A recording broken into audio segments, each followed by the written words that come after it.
Bazile, and this is the A Plus Parents. Yay! So all we get to do here is talk about things, share tips, and different topics of discussion on things that could and will most certainly, most definitely aid your parenting journey. So if you're a parent watching this is the right place to be. Well, if you're not, it definitely is still the right place to be, because of course there are things that you will definitely get to learn from everything talked about here. And if this is your first time here, thank you for joining. Please don't make it till last. To ensure that, be sure to hit the subscribe button. You can do that right now. It's somewhere. Just hit the subscribe button, hit the notification bell as well, so you're always aware once a video drops. All right. Today, I will be discussing with you tips on how you as a parent could ensure you set goals that would positively affect your parenting, that will positively affect the relationship between you and your child. You see, as important as it is to set goals, which we all know, because right, this is a new year, right? And everyone, oh, by the way, happy new year. Yes, happy new year. I'm very sorry, I should have said that from the beginning, but it's never too late, right? So happy, welcome to the year 2025 again. Welcome to 2020. I trust it to be an amazing year for each and every one, especially even as parents. It will be a very wonderful journey, right? Okay, so back to the talk of the day, setting goals, because this is the time where everyone is setting goals, but it's also important to set goals even for your parenting, to set goals for the relationship between you and your child. So you can just take a minute before you even do that to review the relationship between you and your child or your children. How did it go last year? How was it? How was it from January to December? See changes, whether improvements. Do you think there are areas where you actually need to work on or improve? If it's your communication or your affection, the relationship between you and your child generally, how did it go? If you were to score it over 10, what will your score actually be? All right, anyways, last year is gone and this is another year, another 365 days of opportunities to make the relationship between you and your child even better. So today I will be sharing with you tips on how you can set goals that will improve the relationship between you and your child or children. And as I said earlier on, even if you're not a parent watching this is still very important, because of course you become a parent someday, right? And you have children around you, probably as a relative or as a neighbor or as a family friend. There will still be a child around you one way or the other. So of course whatever we share here will be very helpful to you in relating well with every child that comes your way.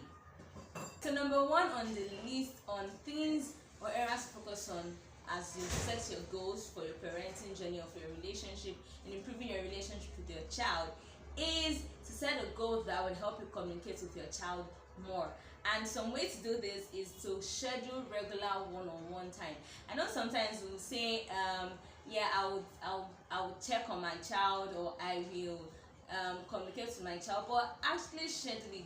What exactly are you going to do? How do you plan to communicate with your child? So schedule regular one-on-one time. Have things, activities that would enable both of you, or depending on the number of your children, communicate more often. All right, if it's probably during their homework time, or just create something, you know what works for you, you know how your timing is, you know what your schedule in a day looks like or in a week.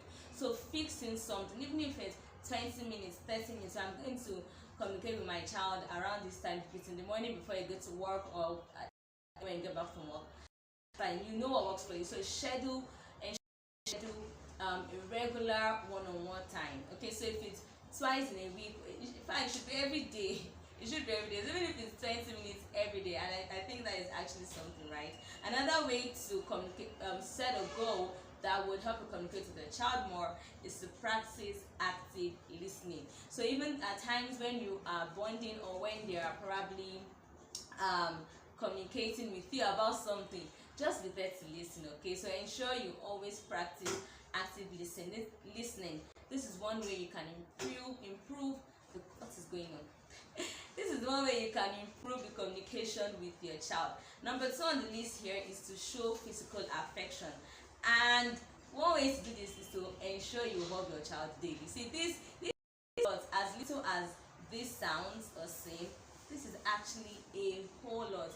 Hugging your child daily, it could make a lot of difference. See, it might be nothing, but to them, to that child, it could mean a whole lot, because they know that, oh, my dad or my mom is present, right? So that affection is really important. Another way to show physical affection is to have a bedtime routine. All right, so even if this might not be feasible all the time, considering Lagos traffic, or if you stay in a part of the world where traffic is a lot, e.g. Lagos, this might not be feasible all the time. But if it's twice or 3 times in the week, at least Sundays, most people do not go out so often except church, and when you get back, at least you have more time on Sunday. So if it's every Sunday, you know that, oh, I'm going to read a bedtime story or do something before we sleep, just at least just fix it, have a schedule for it, okay? Because that is one way to show. Another way to show physical affection, another area to focus on, is to foster independence and responsibility. All right, so assigning age appropriate chores, things that would help them become more responsible, because when they don't have anything to do, you don't assign tasks to them, it will build laziness. This is actually one thing that builds laziness. So one way to eradicate or curb laziness is to start assigning age appropriate chores to them. So if it's for them to start learning how to wash their socks, wash plates, boil water, at least you'll be there to guide them while they're even doing all these things. But it's little tasks here and there improves and builds their responsibility muscle, their ability to take responsibility. All right, another way to foster independence and responsibility is to encourage decision making. So you don't necessarily always have to want to be in control, even if there is that desire and there's a desire to want to be in control as a parent. But there are times when you should just allow them, give them that room to make decisions, okay? Even if, okay, maybe in a situation it could be a bad decision, but that is why you're now there to correct their mindset and make them know that, oh, it might not even be a bad decision per se, maybe not a good enough decision, but you should now, that is where you can now come in to help them understand why this decision is not a very good one. Then you correct their mindset about it and all of that. So, but if you don't even help them, if you don't even make them, give them room to make decisions, you wouldn't even know what they're thinking up here. And probably when they are faced with similar situations, when they grow older or when they're alone, they will do something and it might not turn out, it might not end up well. Then you now start blaming them. Please don't. I think at this stage where they are now, this is where you could help them to start learning how to make wise decisions. And one way to do that is to actually give them room to make decisions on their own. All right. Then next thing here is to practice positive reinforcement. And one way to do this is to use positive language. Using positive language, you see, our words are powerful, okay? And you as a parent are literally the first priest over your child's life. So the kind of words you use over them is very important. Using positive language over them and even around them. So even in situations, times when you are angry, what are the kind of words that come out from your mouth? When you are driving on Lagos road, what are the kind of words that comes out from your mouth? Because they are watching you and they are also listening to you. So even if you might not be talking to them directly, but so long as they hear you say it, it has registered somewhere in their brain, and you'll be shocked when one day one day you will actually hear them use those words, and you'll be wondering, where did you hear this from? Sir, ma, it was probably from you, most likely from you. All right, another way to practice positive reinforcement is to celebrate milestones and achievements, no matter how little. If they eventually learned how to write 1 to 10, 1 to 20, or they eventually learned the multiplication table, or they got something right, no matter how little it is, celebrate it like they won a medal or something. Just celebrate it. If it's to hug them or just cheer them up, encourage them, because it's a very good way to build, to show that you are supportive. Okay, so celebrating milestones and achievements is very important. Another area to set goals that will improve the relationship between every parent and their child is to prioritize quality time. I mean, why else is quality time part of the love languages? So it's not only when you grow older that you show quality time, when you give quality time to your partner, even your children as well, right?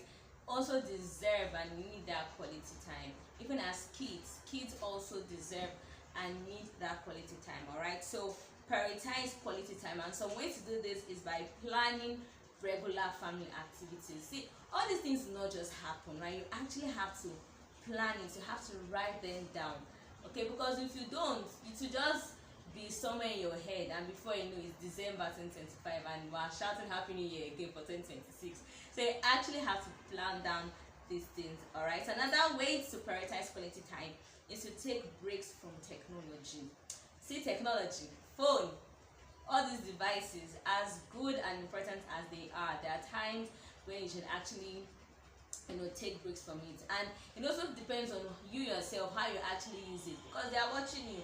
If every single time they are trying to get your attention, and maybe one way you respond to that is by just putting on TV for them, or just giving them tab or phone, or you are always just on your own phone as well, you are communicating something and they would learn from that. Okay, so you as a parent also learn to take breaks from technology. Yes, learn to take breaks from technology and encourage them to take breaks from technology as well. All right, moving on, as we begin to wrap this up and bring it to a close or to an end, you should also be a positive role model. It's very important. Just as the saying goes, charity begins from home, or charity begins at home. All right, that's very true. What they see you do, what they hear you say, your behavior, your attitude to life and all of that are things that they will definitely inculcate. They will definitely learn and start exhibiting these things. So sometimes don't be surprised when your kids are saying certain things or behaving a certain way. You are also a major contributor to that. All right, so some ways you could be a positive role model. One is to demonstrate emotional intelligence. How do you handle situations? Do you show empathy to them, or you're always harsh on them? Sometimes it's needed to be firm. Okay, mind the word I use, firm, not just harsh, but firm. It's usually important to show that firmness and discipline as well. But at the same time, there should be times where you actually show empathy and just be vulnerable with them and allow them to be vulnerable with you as well. Okay, so demonstrate emotional intelligence, and because this will also help your child become more self-aware and teach your child essential life skills. All right, another way to be a positive role model is to show appreciation and gratitude. It's very important, because if you're a person that always use those words on them, they too will learn to use it as well, either on you or even their classmates or friends. Especially when you ask them to do things, I know, yes, of course, I'm the elderly one here, so you can just tell them, Tope, bring that chair, Tope, bring this. At times when you use please, as little as the 5 magic words are, they really change the whole. Uses the 5 often, they will learn it, they will pick it up, and they will also begin to do it as well. All right, so yeah, show appreciation and gratitude. The last on the list, but not the least, so what I mean, right? Yeah, is to be flexible and patient. Indeed, patience is a virtue. Yes, so in dealing with children, with kids, you need patience. So a lot of it, you need patience. So yes, please learn to be flexible. Learn to be flexible and patient. Not all the time that you squeeze your face, you have to be rigid, you can't sleep, you can't do this, you can't do that. Because what that does is it literally just builds a wall between you and your child. I know, yes, sometimes some parents, some of us did not have it so easy growing up. Some parents did not have it so easy growing up, and that would affect or influence our mindsets and even our approach to parenting. Okay, but that there are some things that we actually need to unlearn, okay, and relearn, especially when it comes to this parenting, because however you parent your child really affects the kind of individual that they will end up becoming. It will largely affect some of their mindset, some of their behavior as well, okay. So um also set that goal to learn to be flexible and patient, and one way to do this is to be adaptable. Be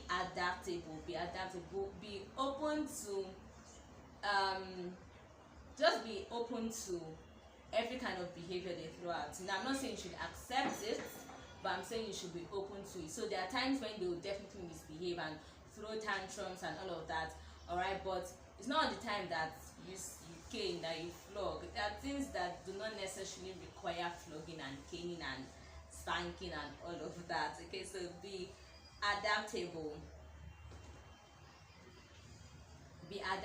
All right. Be adaptable, and also learn to practice patience and self-compassion. So sometimes you should even be patient to yourself, dear parent. Sometimes you should also be patient to yourself, because sometimes it could be that maybe you are the one that is, I don't even know how to put it, but learn to be patient with yourself and be self-compassionate. Have compassion, show some compassion on yourself too, because sometimes it could be that you're not being patient with yourself, and because of that, you literally just point it out on that child, that innocent child. So sometimes you might be angry, or you could just be all tired and worked up and all of that, which is very much understandable, okay. But there are times when you just have to, just sit back, just withdraw a bit. Not withdraw, that's not the word. Just sit back and be calm. Just be calm a little bit, okay. So that is all for today on how parents and how we can go about setting goals that will affect our relationship with our kids positively and even better. So I hope you actually get to try all of this out, or whichever you'll be trying out. I believe it will turn out well for you, and it is my prayer that we all get better in our parenting and even in our relationship with our children, because it really does matter a lot. So yes, happy new year once again. Thank you for watching this, and if you haven't subscribed yet, what are you waiting for? Please subscribe so you could get more valuable content here that will aid your parenting skills, your parenting journey, and will definitely improve the relationship between you and your kids. Alright, I'll see you in the next video, which drops next week definitely, so be on the lookout. And one way to ensure you do not miss out is to hit the notification bell, and of course the subscribe button. So please do well to share, like, comment, because all of this will help the algorithm and will help YouTube push this to even more crowd. Do well to also share your thoughts, your views in the comment section, goals that you have set and that will be helpful to other parents, or things that you think would genuinely be helpful to other friends. Alright, so I'll see you in the next video, and I still remain Judith.